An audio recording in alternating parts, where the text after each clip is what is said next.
tautinius atstovus, skatinant juos dalyvauti meninėje raiškoje, atspindinčioje žydų bendruomenės kultūrą ir tradicijas.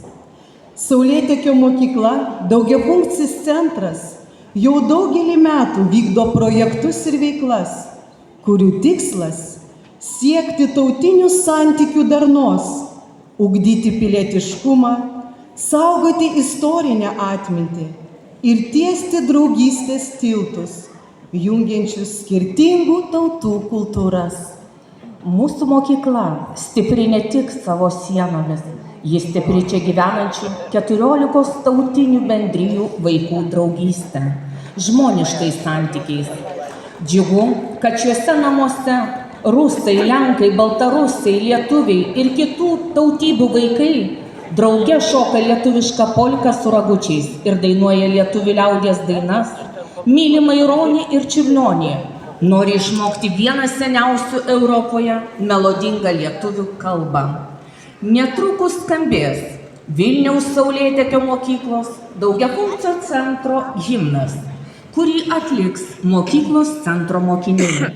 Žodžius ir muziką sukūrė mokyklos muzikos vyresnysis mokytojas Vladimiras Blizgunovas.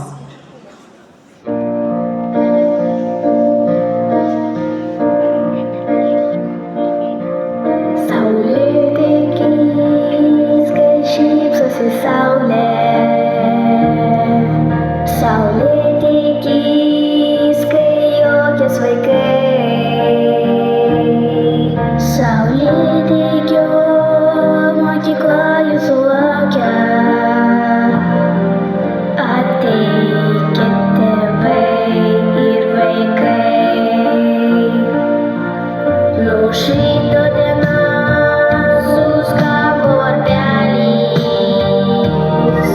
ir skuba visi savo klases. Į ateitį atsiveria kelias, patikrinsim savo jėgas. Draugai šalia, visi pasiruošę, mokykloj mes vieninga šeima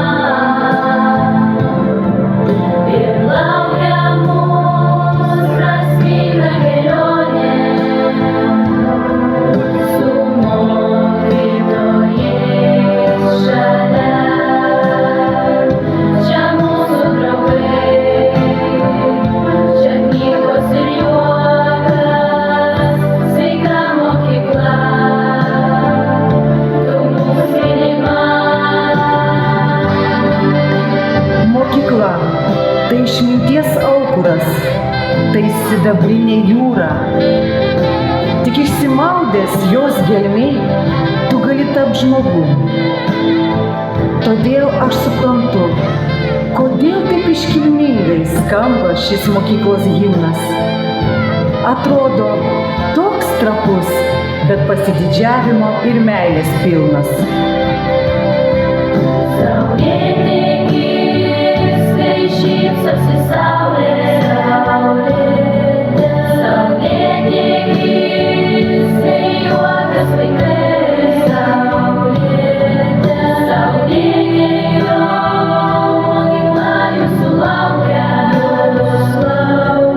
Ateikit tėvai ir vaikai.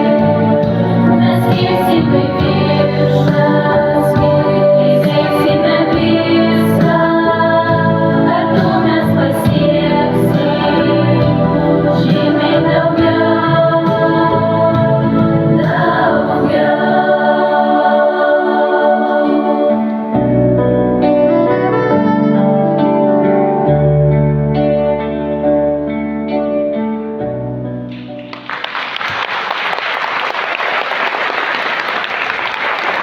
Vilniaus Saulėtekio mokykla daugiafunkcis centras prieš daugiau nei 30 metų pasirinko estetinio ir meninio ugdymo kryptį, kuri yra viena reikšmingiausių priemonių padedančių tautinėms bendrijoms integruotis į šalies, kurioje jos gyvena, kultūrą, švietimą ir meną.